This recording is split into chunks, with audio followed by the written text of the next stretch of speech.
cosa tan maravillosa es nuestra iglesia. Esta red global fue creada basada en la confianza. Lo esencial de la evangelización es decirle a todos que Jesús los ama. Todos somos llamados a ser grandes santos. No debemos perder esa oportunidad.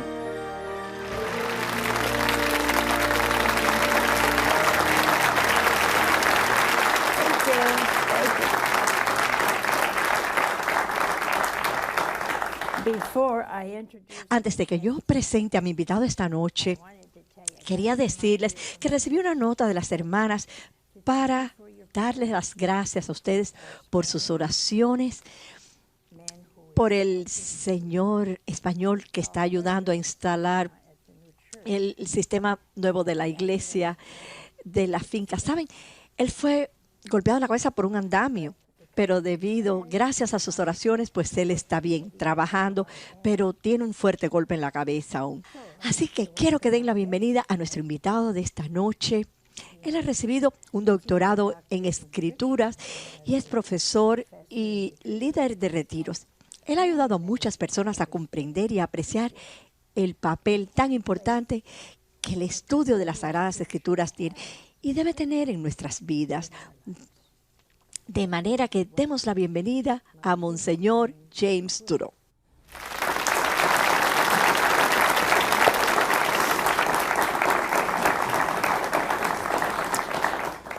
Monseñor, yo pienso que las personas están estudiando las Escrituras más en estos tiempos y los católicos están estudiando más las Escrituras en esta época. Siempre ha habido el peligro de que interpretemos las Escrituras de la manera que las vemos, pero si no tenemos la enseñanza correcta, entonces no vamos a comprender bien algunas veces y sin embargo queremos que el pueblo lea las Sagradas Escrituras. De manera que, ¿por qué no nos dice la importancia de las Escrituras y también cómo comienza el principiante, especialmente si no vive en una zona donde hay clases de Biblia? Bueno, para responder a eso, una cosa que yo tengo que decir es que en este momento hay una enorme cantidad de recursos que tenemos. Es decir, que nunca se va a carecer de libros que los ayuden, ¿sabe? Ahora más que nunca. Yo creo que los católicos deben acercarse al estudio de las Escrituras con una cosa en mente. Es decir, que nunca deben salirse del marco de la fe. Sabe que aun si ustedes leen algo que contradice las creencias católicas, pues deben sencillamente dejarlo ahí y tener la humildad de decir, bueno, eso no puede estar bien, tengo que seguir buscando. Pero ciertamente si alguna idea así le asalta, estar seguro de que se está en el camino equivocado. Con esas garantías se puede llevar a cabo un estudio serio de la Escritura. Y como he dicho, no puedo ni siquiera enumerar los libros que están disponibles para eso. Usted tiene que probar cualquiera que usted vea y determinar si, bueno, usted sabe, si es un trabajo académico serio o si vale la pena o no. Pero bueno, eso es todo. ¿Hay pautas para probar algo? Si alguien me envía una nueva traducción de la Escritura, yo siempre busco a Lucas 2. Yo quiero saber lo que dicen sobre la Virgen. Sí, sí. Si ellos dicen la muy favorecida, yo la devuelvo. Porque yo sé que era llena de gracia. Eso es lo que era ella, altamente favorecida. Es algo bastante común. Todos nosotros somos muy favorecidos por nuestra fe. Así que, ¿existe algún tipo de pauta que alguien pueda tomar la Escritura, un libro, y que deben buscar? Bueno, yo creo que lo que debe haber en cualquier libro sobre las Escrituras que podemos tomar seriamente y explotar para lograr algún adelanto es la convicción que hay detrás de este libro que Dios participó en su escritura. La inspiración es fundamental y bueno, y no la aprovechamos, pero es profunda y básica. Si alguien no acepta eso, entonces es otro libro y no el mejor de los libros, ¿sabe? Que nos ha llegado de la antigüedad, ¿sabe usted? Se puede plantear el caso que la Ilíada de Homero es más interesante. Sí. Hablando en términos humanos, pero algunas personas toman este enfoque. Algunos autores la tratan como tan solo otro libro del pasado. Y nosotros sabemos como parte de nuestra herencia que tiene un papel en la cultura en que vivimos, pero eso no es suficiente. Tiene que haber la persuasión de que Dios participó en una forma particular en la escritura de este libro. Y se ve claro, muy desde el principio, la introducción que usted ve, cuál es la actitud de este autor sobre ese tema en particular, ¿eh? Pero yo creo que eso es una piedra de tropiezo para muchas personas, porque ellos escriben cartas diciendo, ¿cómo sabemos que Dios escribió este libro? ¿O qué significa que estos hombres estaban inspirados? ¿Puede usted comentar un poco sobre esto? Bueno, es cierto que la persona promedio no puede abrir la escritura en una página y decir, oh, eso es obviamente inspirado, esto fue escrito por Dios. No, aquí es donde nuestra fe en la iglesia entra en juego. La iglesia es la que me presenta esto a mí como una fuente inspirada. Y las personas se han adentrado en la cuestión de cómo la iglesia misma sabe esto. Y alguien también pues ha dado una explicación muy interesante. Bueno, yo no digo que esta es la única manera que usted puede explicar este asunto, pero dice que usa esa palabra extraña para reflejo. Sí. Conciencia de reflejo, que justo como yo sé que esta mano es mía, pues así sabe la iglesia que este es su libro. Yo no tengo que detenerme a pensar, a razonar sobre esto, a hacer un silogismo y llegar a la conclusión que esta mano es mía. Yo lo sé inmediatamente. ¿Eh? Sí. Por esta intuición de reflejo, y este hombre dijo que así es como nuestra iglesia escoge este libro y dice, bueno, este tiene la huella de Dios en él y nos lo presenta a nosotros como tal. Así que, básicamente, mi razón para creer que esto fue escrito por Dios, bajo su influencia especial, es porque la iglesia me da testimonio de esto. La iglesia está manifestando esto claramente. Sobre cómo ocurrió, bueno, Dios es Dios, así que Él tiene todo tipo de maneras sofisticadas para hacerlo. No tenemos que imaginarnos que en todos los casos Dios buscó un capítulo del autor y... Sí, se lo dictó. Sí, se lo dictó, exacto, palabra por palabra, pero Dios pudo hacer que este hombre captara esta idea que Dios quería que él entremezclara en su historia, que Dios hizo que este señor que estaba escribiendo eso ahora lo captara de una conversación o lo leyera en un libro que tal vez fue escrito en Egipto o en Babilonia. Pero tiene en sí la idea que Dios está ansioso de presentar a mí y a toda la humanidad. Por lo tanto, no hay necesidad de tener nociones simplistas de cómo funciona la inspiración, pero algunas veces las personas han tenido eso y han supuesto que Dios susurró algo palabra por palabra en la conciencia de esa persona. Pero eso no es necesario para un entendimiento genuino de la inspiración. ¿Cree usted que muchas personas que comienzan a leer las escrituras lo entienden en una forma fundamentalista? Hay maneras místicas, hay toda clase de maneras de ver y de leer las escrituras. ¿Cómo podemos ayudarnos y qué podemos hacer para que, porque si usted solo puede recordar ojo por ojo y diente por diente, usted tiene un problema. Y si no se recuerda que nuestro Señor dijo que tenemos que amar a nuestros enemigos, así que, ¿cómo es que nosotros podemos evitar tomar algo en una forma tan literal? Sí, repito que la gran guía y norma que nos ayuda es la iglesia. ¿Ve usted? La iglesia toma esto y lo mezcla. Toma algo que casi parece contradecir lo que usted encuentra en otro lugar de la Biblia, y la iglesia pues entonces tiene sus métodos de aclarar lo que es una aparente discrepancia. Así que eso, repito, eso es pues elemental, básico. Verificar lo que la iglesia dice sobre eso. ¿Tenemos buenos comentarios bíblicos? Oh, sí, yo diría que sí. Bueno, hay un número de series, Liturgical Press va a editar una que busca, bueno, ya ellos han publicado como 6, que busca ir al meollo de la cuestión y no se preocupa demasiado sobre cómo es que esto se expresó y cómo es el ritmo de ello o todos los aspectos, digamos, circundantes de esto, sino que va directo a decirnos esto en esencia, esto es lo que realmente lo que Dios te está diciendo en este párrafo, por ejemplo. Bueno, ¿y cómo es que la escritura resulta pertinente a nosotros hoy día, cuando fue escrita hace tantos años y tenemos una sociedad instantánea, tan moderna, en la cual todo es rápido, todo es ahora mismo y todo tiene que ser visto o sentido o tocado? ¿Cómo podemos hacer eso?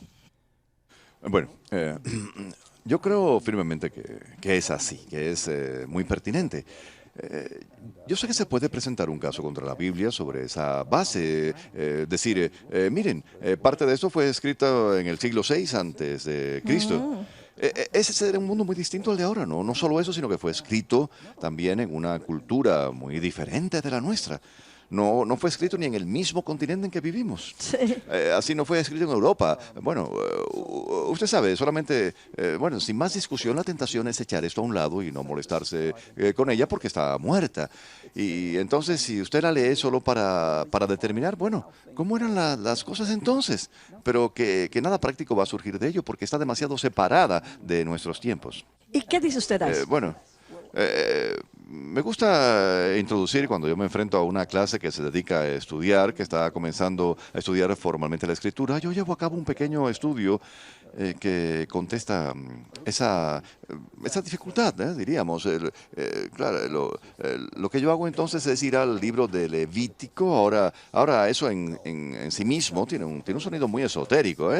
¿Cuándo fue la última vez que usted oyó a alguien dar una homilía basada en un texto del libro del Levítico? Yo no creo haberlo oído nunca. Así que yo hago el caso aún más difícil para mí, entonces pues yo tomo 4 textos que a primera vista usted dice, bueno, estoy seguro que no me está diciendo nada a mí, entonces pues yo le muestro que cuando usted mira debajo de la superficie, debajo de los detalles, hay un punto muy válido que se está presentando, algo que en realidad usted tiene que actuar hoy mismo, no algo que usted va a poner en efecto en algún momento de su vida, sino algo en lo que usted tiene que actuar ahora mismo. ¿Puedo leerlo? Oh, por favor. Bueno, 1, 2, claro. Lo que me entusiasma mucho es en el capítulo primero de Levítico y lo que tenemos aquí es esto.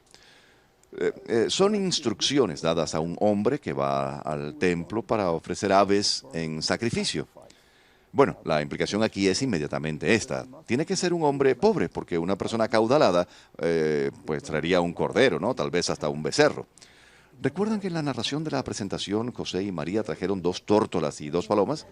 Eso es una manera de decir que ellos eran pobres. Bueno, de todas formas, estas son las instrucciones y esta es la manera en que lo dice. Está en Levítico 1:14 y su ofrenda a Yahvé es un holocausto de aves presentada como ofrenda a tórtolas o pichones. El sacerdote la ofrecerá en el altar, le arrancará su cabeza y la quemará en el altar. Su sangre será exprimida contra la pared del altar. Quitará entonces el buche con las plumas y los arrojará al lado oriental del altar, al lugar donde se echan las cenizas. Entonces abrirá el ave entre las alas sin llegar a partirla y la quemará en el altar, encima de la leña colocada sobre el fuego. Es un holocausto, un manjar abrasado de calmante aroma para Yahvé. Ahora, usted lee eso y dice, bueno, hay por lo menos 2 buenas razones por las que esto no debe significar nada para mí. Uno es que nosotros entendemos que en esos días ya Dios no es adorado más con sacrificios de animales. Eso es algo muy primitivo. Nosotros como cristianos tenemos una razón aún más fuerte para no tomar esto seriamente a primera vista. Bueno, de todas maneras, y eso es el sacrificio del Calvario que hace inútiles e innecesarios todos los demás sacrificios. Así que, bueno, ustedes saben, la primera impresión es echar eso a un lado porque bueno, eso no dice, eso no me aplica, pero déjeme hacerle notar un par de cosas a usted. Una de ellas es que noten que dice, eh, traigan las aves, porque ellas sacrificaban las aves y las dos únicas clases de aves pudieran ser, bueno, pues que entran en juego aquí, son las tórtolas o los pichones, y uno se pregunta por qué sería eso. Bueno, estas en la cultura de esa época eran las aves más nobles que existían. Así que el punto detrás de eso es, nada que no sea lo mejor es lo que Dios merece. Sí, eso me gusta. ¿Ve usted? ¿Ve usted? Ahora usted ve que eso se aplica hoy. Seguro que sí, seguro que sí. Cuando yo adoro a Dios y usted, bueno, nada debe ser chacabano, debe ser lo mejor. ¿Usted ve? Bueno, eso es solo una cosa que sale aquí, que se presenta aquí. Ahora, la otra es, bueno, usted notará el hecho que se supone que todo el mundo va a hacer un sacrificio. Si usted es acaudalado, ofrece un cordero. Si es pobre, trae aves, pero ¿por qué? ¿Cuál era la razón para ello? Bueno, como tributo a Dios, esta es una manera de reconocer el señorío de Dios. Es una manera de decirle a Dios, yo tengo una enorme dependencia en ti. Nos podemos detener ahí mismo y decir, bueno, hoy yo debo haber dicho exactamente lo mismo. No es algo que ese hombre pobre allá en el año 600 antes de Cristo sintió la necesidad de hacer. Yo debo hacer lo mismo hoy. Y entonces, otra cosa más se desprende de esto. Noten la riqueza de los detalles al decir todo esto. No dice, traigan las aves al holocausto para que el sacerdote lo sacrifique. No, tiene que ser un tipo especial de aves, y luego el sacerdote es el que los lleva al altar. Entonces el sacerdote le debe arrancar la cabeza, él tiene que quemarlas en el altar, todos estos detalles, y su sangre será exprimida sobre el costado del altar. Él debe arrancarle el buche con las plumas y lanzar, bueno, hay como 10 especificaciones que deben ser observadas aquí. ¿Y qué implica eso? Bueno, si alguien aquí me diera instrucciones muy específicas sobre dónde mirar, cómo sentarme, cómo hablar, bueno, entonces yo pensaría que esto realmente es muy importante, ya que mientras más preciso y específico es uno, más se recalca la importancia de algo. Bueno, entonces el hecho es este, cuando usted hace lo que usted hace por Dios, no se puede hacer chabacano. Usted tiene que ser muy serio y muy cuidadoso. Él solo merece lo mejor de ti. Eso es magnífico. Bueno. Porque domina nuestros sentimientos. Bueno, está llena de cosas así, ¿sabe usted? Yo tengo... Usted tenía algo más que leer. ¿Qué más? Por favor, bueno, por favor. Por favor, algo así me gusta.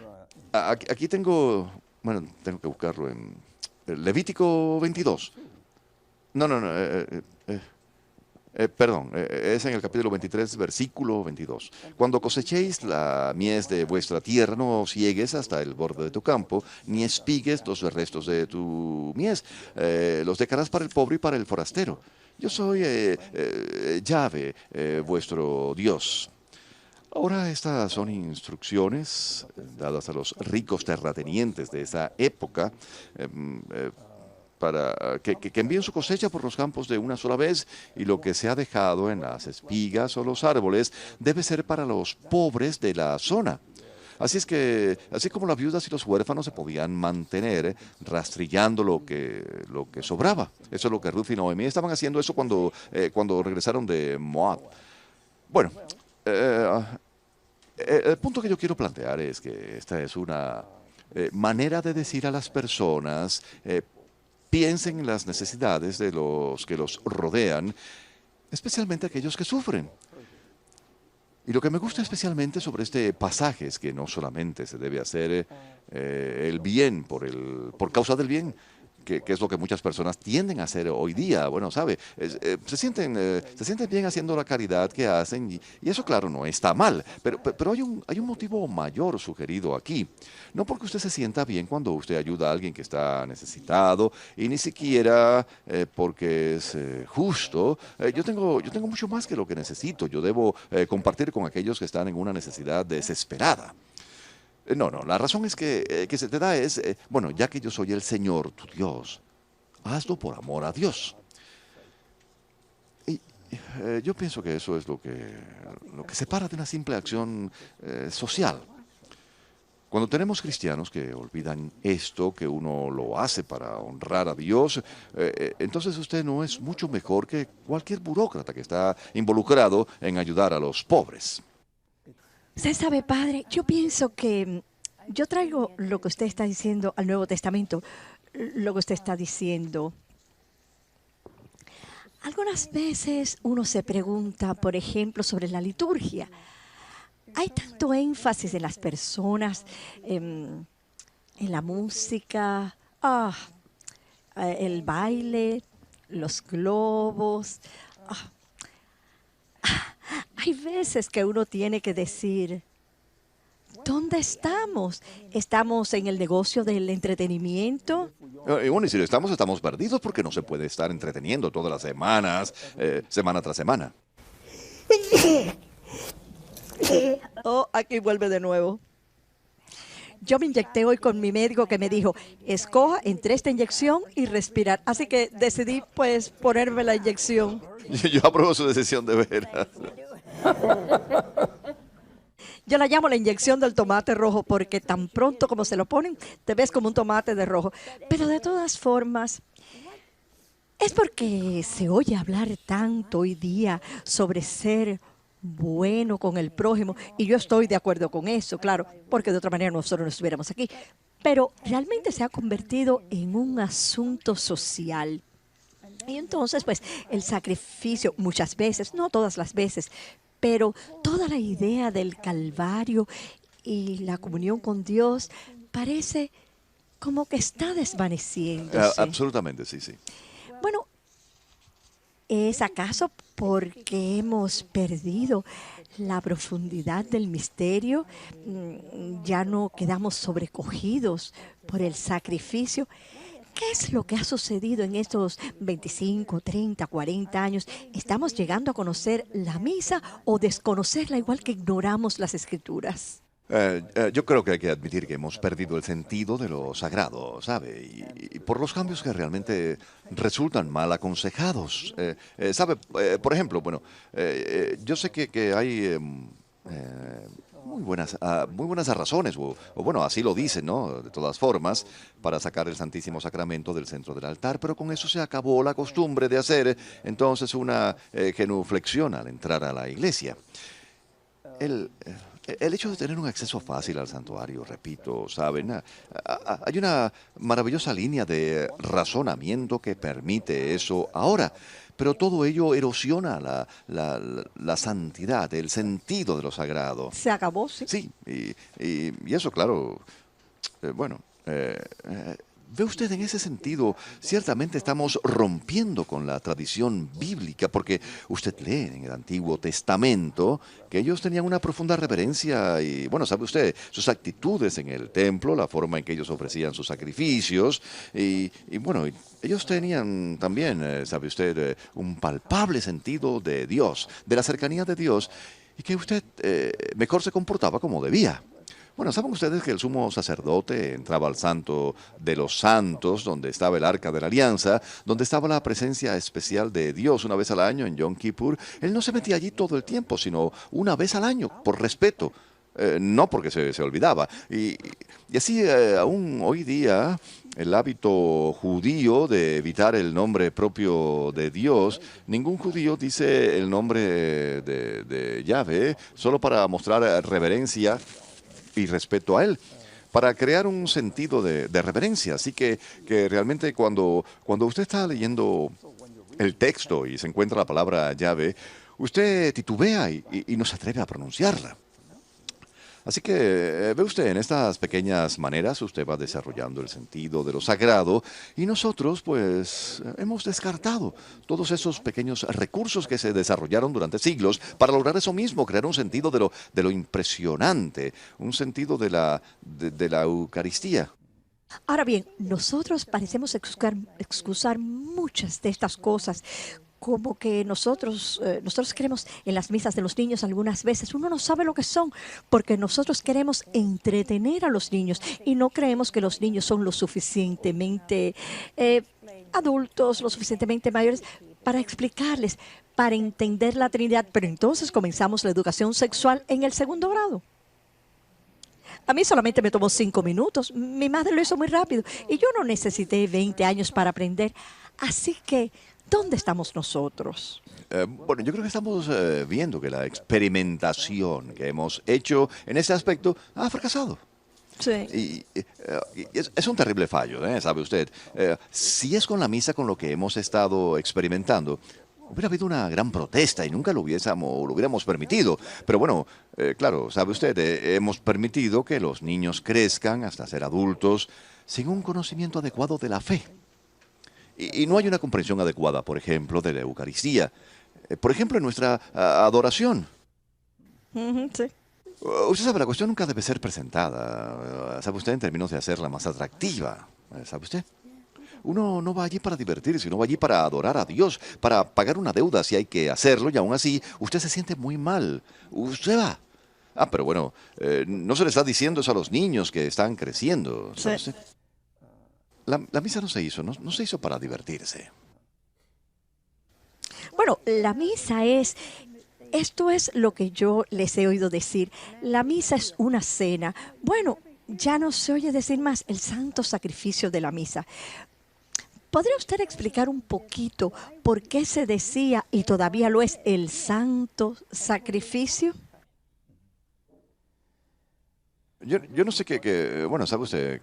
¿Qué es lo que está detrás de todo esto al hacer énfasis en la cena? Excepto que encaja muy bien con este sentido de comunidad que algunas personas estén desesperadas por producir. Eso es la meta final para ellos. Eche a un lado cualquier sentido de adorar a Dios o de honrar a Dios. Es el sentido de estar todos aquí juntos. Estamos aquí para adorar a Dios, sí, bueno, eso es cierto, pero estamos aquí juntos también, eso es lo grande. Así que la cena promueve eso cuando cenamos juntos, es una experiencia de convivencia.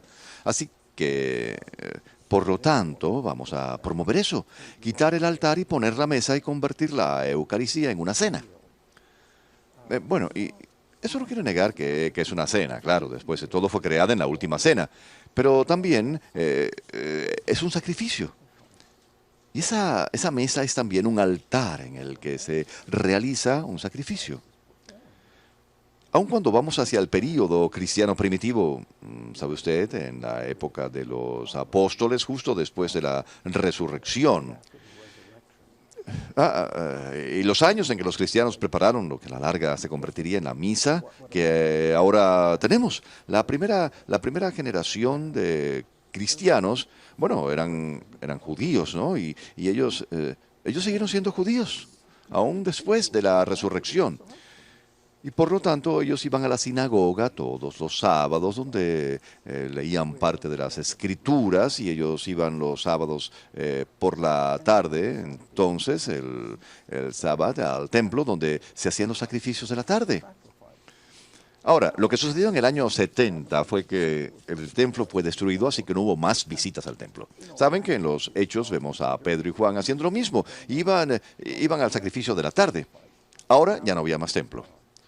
Bueno, pues ellos entonces continuaron yendo a la sinagoga hasta que sus superiores judíos, decidieron que su creencia en Jesús, a quien llamaron el rabino nazareno, que su creencia en que esta persona era el Mesías, los descalificaba como judíos. Ellos fueron excomulgados. Muy bien, así que ahora estas personas, bueno, ¿cómo adoraban? Ellos siempre, desde que nuestro Señor se los ordenó, habían partido el pan.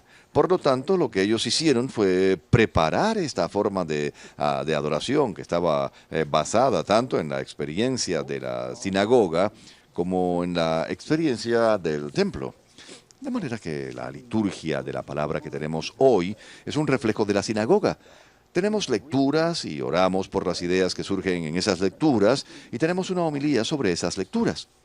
Entonces vamos al altar y allí se tiene la contraparte moderna del templo. Ellos tenían un sacrificio real. Nosotros debemos aferrarnos a todo esto, si no por ninguna otra razón, porque esta es nuestra herencia de los primeros cristianos, donde se tenía todo. La sinagoga, el templo y a partir el partir el pan. Y yo voy a hacerle otra pregunta. La noche está pasando tan rápido, pero de todas maneras, tantas personas dicen, nosotros lo recibimos en cartas y en llamadas telefónicas, solo hay un sacrificio.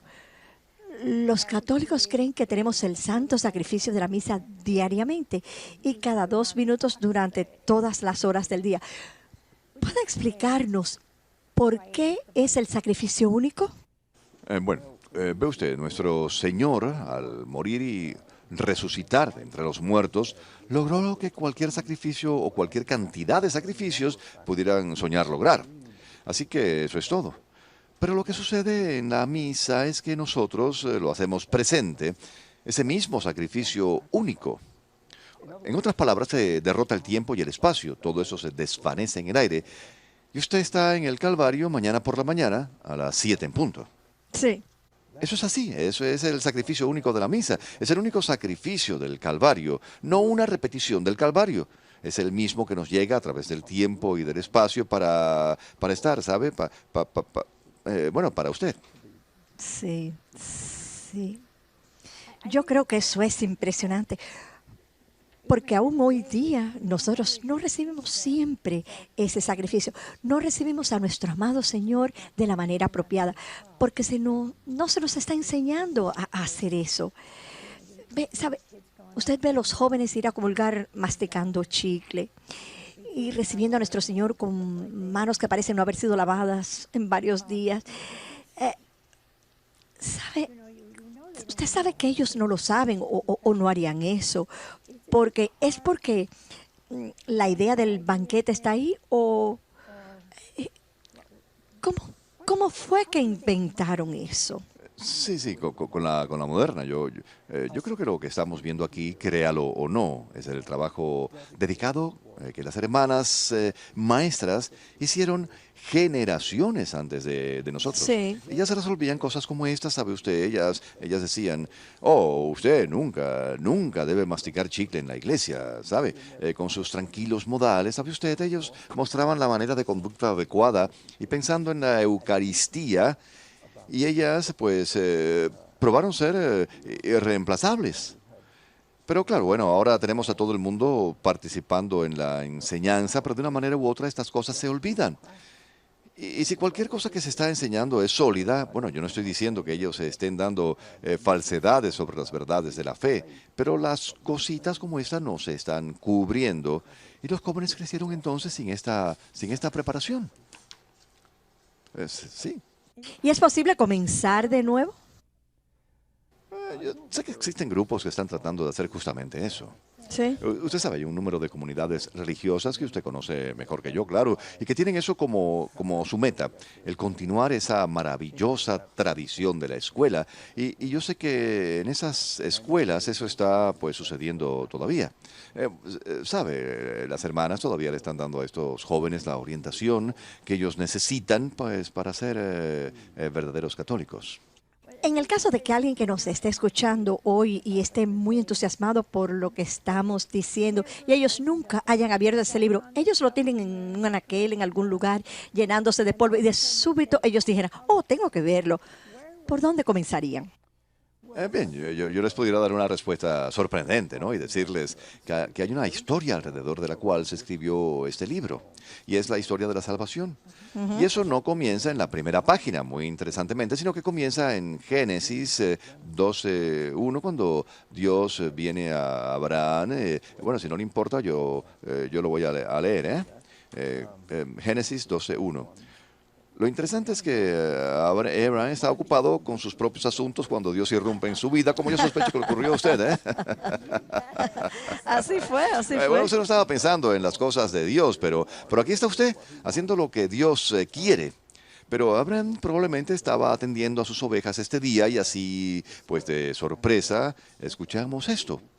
Y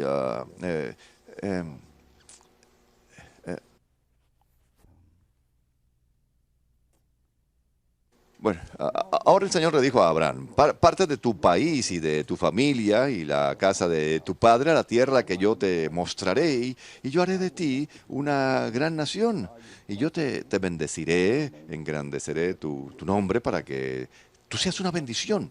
Yo bendeciré a los que te bendigan y maldeciré a los que te maldigan, y por medio de ti todas las familias de la tierra serán bendecidas. Ese es el comienzo de todo. Y ahora, desde ese punto en adelante, Dios está trabajando a través de estas personas, primero por Abraham y Sara, y después por medio de Isaac. Y entonces, según su descendencia aumenta, se convierte a la larga en la nación de Israel. Y de eso se trata ese libro, sobre todo esos sucesos, estos acontecimientos, esta evolución a partir de Abraham y Sara. Y entonces, por supuesto, llega a su punto culminante en el Calvario con la muerte de Cristo y después su resurrección. Ante la historia ahora la cosa ha estallado y esa es toda la historia. Usted puede echar atrás y leer en ese punto, en Génesis 1:1 hasta el Génesis 11, que es simplemente para explicar el por qué Dios sintió que era necesario tomar todas estas acciones por la caída del hombre. Y comienza en el mismo principio, comienza en la creación del universo. Y lo que sucede, así que después que el universo es creado, hay una caída que no puede ser corregida. Es una pérdida irreparable sobre la que el hombre, pues sencillamente nada puede hacer. Dios tiene que participar y esa es la historia. Es la historia alrededor de la cual está organizada toda la Biblia. Es extraordinario. Bueno, yo quisiera salir adelante, pero yo realmente quiero darles a ustedes el privilegio de preguntar a Monseñor algunas de sus preguntas sobre la Escritura, ya sea del Antiguo o del Nuevo Testamento, o aún si es algo que tengan en mente sobre lo cual no estén muy seguros. Así que reúnan todas estas preguntas y llamen, por favor, y vamos a regresar en tan solo un minuto.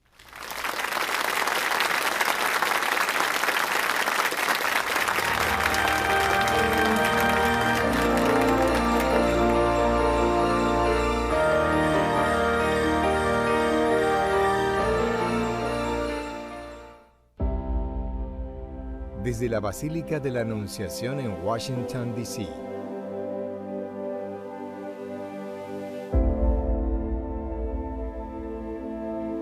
La Misa Solemne de Domingo de Ramos, solo aquí, por EWTN.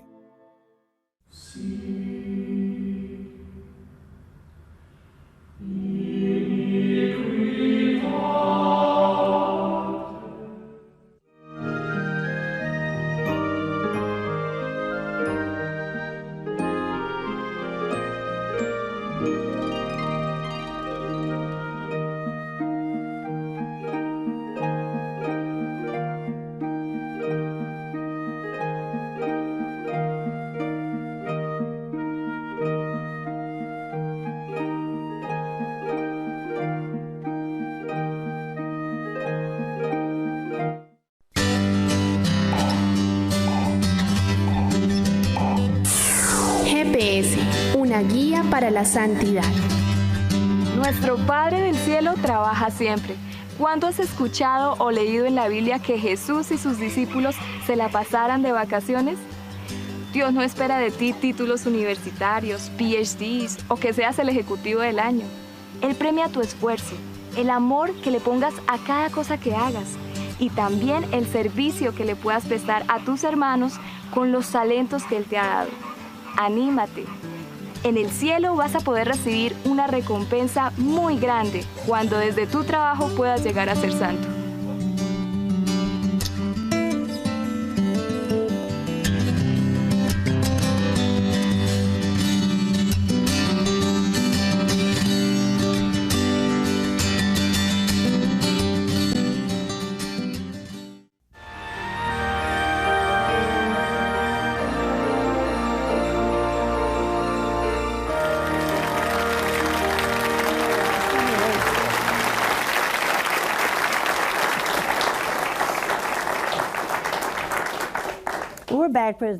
Bueno, pues estamos de nuevo con Monseñor James Turo y saben, yo estoy tan emocionada de que él está aquí porque yo siempre he dicho, por lo menos a mis hermanas, que lo que uno lee en las Escrituras debe leerse entre líneas, porque hay tanto ahí y eso es lo que él hace. Así que yo les insto a que por favor traten de hacer lo que él está diciendo, porque eso es tan católico y tan satisfactorio, espiritualmente satisfactorio. Tenemos una llamada. Hola. Hola, madre. Hola, ¿de dónde es usted? De Pennsylvania. ¿Y cuál es su pregunta? Mi pregunta es para Monseñor. La semana pasada yo asistí a una clase de estudios bíblicos y la primera pregunta que el sacerdote nos hizo fue, ¿cuántos de ustedes creen que hay errores y equivocaciones en la Biblia? La mitad de la clase levantó la mano y él dijo, sí, es verdad, hay errores en la Biblia. Él dijo, después de todo, ahí mismo, en el principio, en Génesis, hay dos narraciones de la creación. Y él dijo que las dos no pueden ser ciertas. Y, por supuesto, después de oír a Scott Hahn hablar durante 6 horas sobre la inerrancia de la Biblia. Bueno, yo diría esto, tomando el ejemplo específico que usted dio sobre las dos narraciones de la creación. Estas no se contradicen mutuamente. ¿Sabe usted? Es posible que haya una narración complementaria para que una de una parte de la historia y la otra de la otra parte. Así que hay dos narraciones diferentes, pero una complementa a la otra, eso es todo. Pero su pregunta es más amplia que eso y mi respuesta a eso es que yo no vacilo en decir que yo creo que la escritura es inerrante, especialmente cuando usted considera que el meollo de la escritura es para presentarnos a la enseñanza de Dios y, bueno, digamos también su doctrina, en otras palabras. Ahora, en eso yo estoy... Bueno, yo soy listo, yo diría que estoy dispuesto a morir por eso, porque cuando la doctrina está siendo comunicada, eso es inerrante. Y si no lo fuera, entonces no habría nada que hacer. Si usted estuviera leyendo sobre algo que es doctrinal y usted tuviera que preguntarse o chequearlo de alguna forma, dudando si puede o no ser cierto, entonces, bueno, olvídese. Así que... Sí. Ahora hay secciones de la Escritura donde la cuestión del bien y el mal no surge.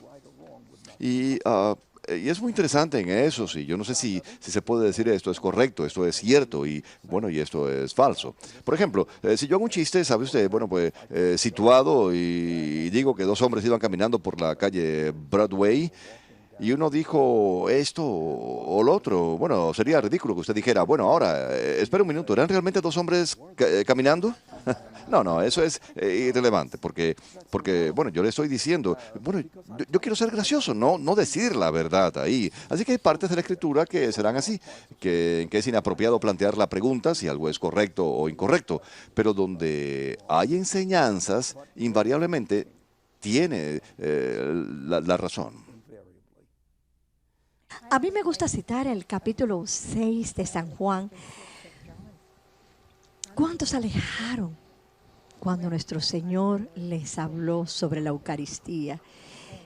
Y nuestro Señor se viró, quiero decir, Él perdió toda su audiencia. Ahora, hay personas que me han abandonado, lo cual está bien, pero nunca toda la audiencia se me ha ido. Y Él se viró listo para perder a sus apóstoles y les dijo, ¿y ustedes también me van a abandonar? Y Pedro le dijo, lo que todos nosotros debemos decir, ¿a quién iríamos? Tú tienes las palabras de la vida eterna. Bueno, ¿cómo vas a actuar sobre eso? Así que yo le doy las gracias por su pregunta y yo sé que usted comprende ahora que no hay error alguno en la Biblia. Tenemos otra llamada. Hola. Hola. ¿De dónde es usted? Soy José, de New York, madre. Maravilloso. Estoy muy feliz de estar en su programa y le deseo lo mejor a Monseñor. Yo tengo una pregunta en relación a ¿qué fue lo primero? ¿Fue la tradición o fue la escritura? Y esto es en respuesta a una pregunta que me ha estado molestando algo. Yo tuve una discusión con alguien que no mencionaré, pero ¿qué vino primero, la tradición o la escritura? Yo diría que la tradición.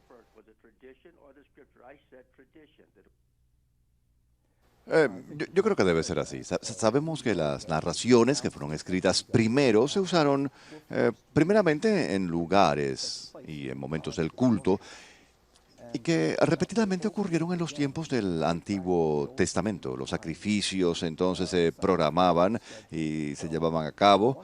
Y una de las cosas que se hacía era ensayar la bondad de Dios vista en la historia de su propio pueblo, recordar las cosas maravillosas que Dios hizo por nosotros cuando estábamos en el desierto. Bueno, de eso se habló primero y se habló tan a menudo que quedó como congelado en una forma en particular y a la larga pues fue escrito. Así que, bueno, la tradición fue primero y lo mismo ocurrió con el Nuevo Testamento, Usted sabe que las personas no seguían a nuestro Señor por donde quiera con una computadora portátil. Bueno, escribiéndolo todo, claro. Fue una experiencia que se meditó, se discutió y claro, repito, debido a la adoración y a la necesidad como de usar esto y mantenerse consciente de lo que Dios, de lo que Cristo había dicho y hecho que se usó en el culto y a la larga fue puesta en forma escrita. ¿Cuántos años transcurrieron en el Nuevo Testamento antes de que los evangelios comenzaran a ser escritos? Bien, esa es una pregunta interesante, madre, porque está siendo discutida ahora. El método de asignar las fechas es este. Esto viene a ser una sorpresa para muchos, pero el primer fragmento del Nuevo Testamento que fue producido fueron las cartas de San Pablo. Él las comenzó a escribir en el 51, la primera de Tesalonicenses, y no la escribió hasta el 59, año del Señor, y luego los evangelios vendrían más tarde. Vendrían a finales de los años 60 y el de Marcos. Entonces, pues serían los 70 para Mateo, Lucas y Juan serían escritos aún más tarde. Pero ahora lo que es interesante es que un número de cosas están apareciendo que están tentando a las personas a pensar que tal vez los evangelios fueron mucho más antiguos. Estoy pensando en un par de cosas. Uno es un descubrimiento en la biblioteca de Oxford, solamente hace un par de años, de una copia realmente muy antigua de Mateo. Y cuando se estudia este documento en particular puede entonces, o pudiera ser tan antiguo como el año 50, o bueno, quizá tal vez el año 45, o tal vez aún más antiguo que eso. Lo que es sorprendente, no hay ningún libro que nos haya llegado de la antigüedad con una distancia tan cercana en el tiempo del hecho real y también el informe sobre ello. Entonces tenemos, pequeñas cosas, pedacitos del Evangelio de Marcos, pensamos que fueron hallados entre los papiros del Mar Muerto y ellos pueden tener una fecha, de nuevo, cerca del año 50. Bueno, eso significa... no solamente, claro, usted tiene usted no tiene que suponer que esta fue la primera copia que Marcos hizo.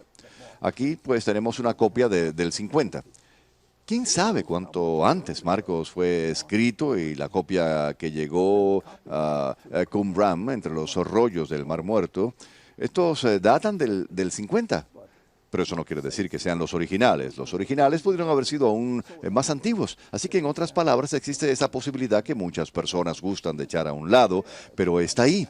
Está como insistiéndole a los académicos dar una fecha de los evangelios mucho más antigua que lo que tradicionalmente hemos hecho.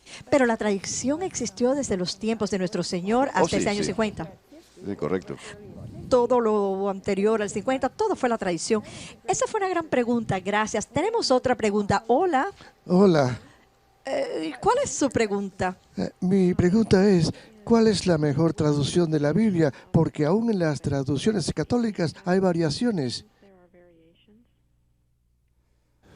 Sí, eso es cierto. Muchas veces las variaciones son insignificantes y es que solo, no tienen importancia alguna. Pero hay un número de traducciones muy fieles. Yo contesto esa pregunta en esta forma. De paso, esa es una pregunta constante. Casi todas las veces que yo hablo, las personas sacan esto a colación. Pero si usted va a hacer un profundo, cuidadoso y académico estudio de las Escrituras, entonces la traducción que yo tengo aquí de su biblioteca, madre, de Ignatius Press, la versión católica autorizada y revisada, está actualizada y es muy exacta, es muy útil entonces para un estudio preciso, aunque algunas veces usted puede querer leer las Escrituras para disfrutarla solamente, y en ese caso la nueva Biblia de Jerusalén sería buena más que nada algo que uno raramente piensa porque ya no se habla de ella mucho ya realmente no se imprime la traducción de Monseñor Knox. Él era un genio del idioma, ¿sabe usted? Sí. Cuando él escribía, usted podía pensar que él había inventado el idioma inglés.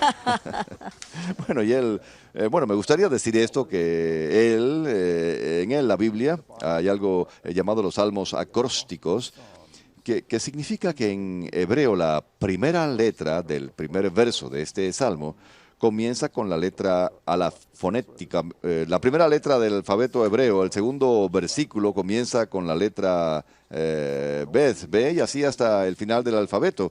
Bueno, la mayoría de las personas que traducen eso dicen, miren, yo soy suficientemente satisfecho de hacer una traducción de esa palabra y no tener que buscar la traducción que comience con A o con B o lo que sea. Pero Monseñor Knox, bueno, Él lo hacía. él comenzaba el primer verso con la letra A, la B y así sucesivamente. Pero ni siquiera él con todo su talento pudo hacer algo sobre Xerox, ¿eh? La Z no ocurría, la X no ocurría. Nosotros tenemos la nueva traducción de Monseñor Knox y la conservamos. Es realmente bella. Y tenemos otra llamada. Hola, Hola, hermana. Buenas noches. ¿de dónde es usted? Yo soy de Chicago. Oh, maravilloso. ¿Y cuál es su Mi pregunta? pregunta es esta. Cuando nosotros oramos y pedimos gracias y entendimiento, ¿cómo discernimos la voz del Espíritu Santo de nuestros propios pensamientos? Gracias, hermana. Yo voy a colgar.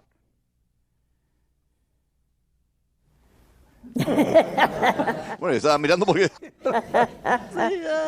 Recibimos esas de vez en cuando, padre. Son las difíciles. Bueno, yo diría una cosa, yo regreso a la analogía que usé anteriormente al hablar de evaluar un comentario en particular de la escritura. Lo que usted está siendo inspirado a hacer cae dentro del marco de la fe. Quiero decir, una cosa que usted puede rechazar inmediatamente, ¿no? Claro, si esto, bueno, si usted cree que esto le está pues dando testimonio a usted, que usted debe cometer un acto inmoral, eso lo puede desechar de inmediato. Pero bueno, por lo demás, claro, no, yo no sé. Usted puede considerar las circunstancias, en otras palabras, lo que usted está sacando de esta experiencia es esta inspiración. Hago esto o lo otro, y es seguro, bueno, sabe usted, de acuerdo con las normas de la fe, hay que saber más sobre su vida, pues para saber si aplica, si usted está en lo cierto aquí o si no lo está, ¿eh? Se conoce por los frutos. Sí, claro. Por supuesto, los frutos vienen después, ¿no es así? Estábamos trabados.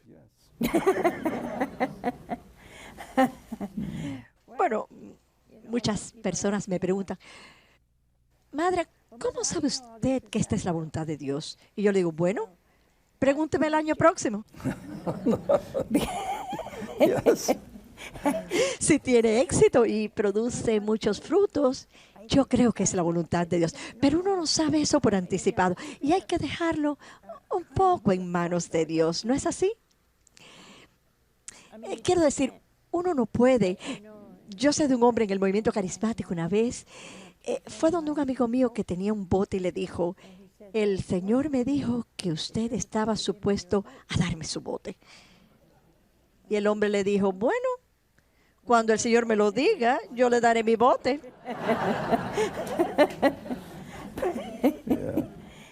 Pero hay una regla como cuando uno está orando y pues alguna idea o algún sacrificio o lo que le venga a la mente.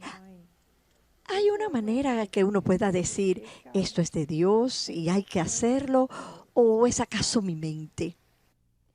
Bueno, eso lo detendrá a usted también, si es algo que su tendencia le está guiando, entonces yo estaría más dudoso, ¿no? Claro, pero bueno, esto es maravilloso, ¿sabe usted? Yo parezco estar inspirado a ir en un viaje a Europa, yo creo que eso sería fantástico. Bueno, si yo estoy contento que Dios quiere que yo haga eso, ¿no? Pero yo debo considerar eso porque es algo que a mí me gustaría realmente pues hacer. Sí. Si va en contra de nuestra voluntad, entonces casi seguro... es del Señor. Sí, porque yo normalmente no pensaría en eso y no me gustaría hacerlo en realidad. Bueno, todo este lugar es un ejemplo de eso. Yo pienso que nuestro Señor tiene un gran sentido del humor. Él puso la primera red católica de televisión detrás de una comunidad enclaustrada, en el cinturón bautista de Estados Unidos, y no teníamos ninguna experiencia y $200. Esa no es una manera de comenzar una red televisiva, pero funcionó, ¿sabe usted? Y si pensamos en la forma en que el Señor le dijo a los apóstoles. Una vez cuando regresaban, el Señor les dijo, cuando yo los envié sin zapatos, ¿ansiaban ustedes algo? Y él dijo que no.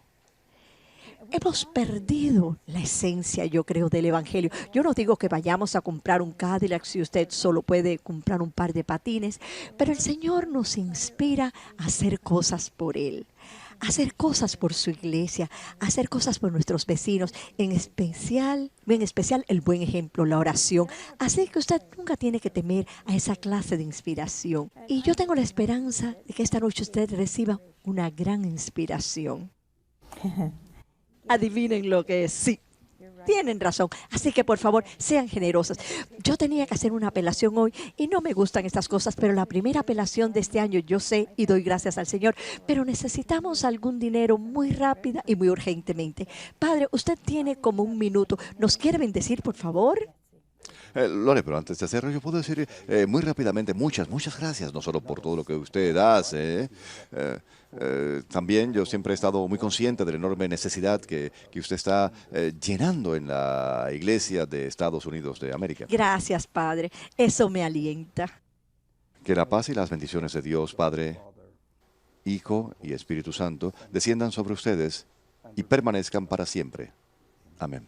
Usted tiene que volver sin duda alguna, porque tuvimos muchas preguntas que fueron contestadas en la forma correcta. Solo tenemos 30 segundos, pero yo quiero que ustedes sepan que siempre hagan lo mejor que puedan para Jesús.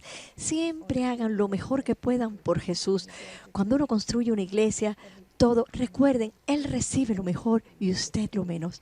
Y esa es la manera en que debe ser. Bueno, Dios los ama. Gracias por las oraciones, por nosotros y por todo lo que nosotros hacemos. Y recuerden que Él los ama infinitamente. Adiós.